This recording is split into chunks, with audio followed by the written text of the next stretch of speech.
Discretionary spending is something actually very far-fetched from all of us today. It talks about the extra money that we make that we don't need to sustain ourselves from day to day. Obviously, a lot of us, most of us don't know what that means. We've heard of it, we've read it in the history books, but very, very difficult concept to adhere to. But let's talk about the additional income that somebody makes that he does not need for his day-to-day living. How does that person utilize that money, and how does a Bal B'tachon think of that cash as opposed to someone who lacks B'tachon today? V'haravi, and the fourth difference, that the person who trusts in Hashem, when he gets more than he needs to live on, that when he earns more money than he actually needs for his day to day, he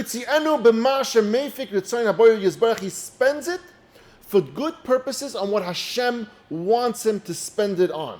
And he does so generously, and happily, because he knows that nothing he received is really his. And that is a very, very important point that the Bal B'tachon has when it comes to his extra money.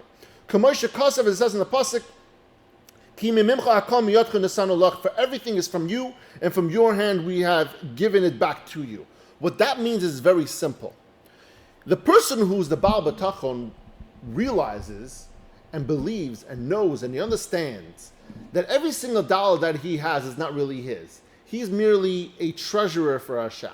And so when he makes more money than he actually needs to live, what he thinks about this money is not that it's his, it's that it's in his possession in order to spend on something that Hashem wants him to spend it on. Therefore, when it comes to, let's say, for instance, spending money on Torah, maybe getting a chavrusa for his son, a tutor, or maybe it's to buy svarim or religious items to spend money on mitzvahs. Mahudadiga mitzvah, spend more money on an esrog, buy more svarim, build out a svarim shank, have a study so that you can learn Torah better. All those things that you spend money on in order to continue the will of Hashem, which is those mitzvahs and masim tovim, whether it's for yourself or for the entire Klal Yisrael as a whole, the person who has B'tachon understands that his money, the additional income that he has, it's not his.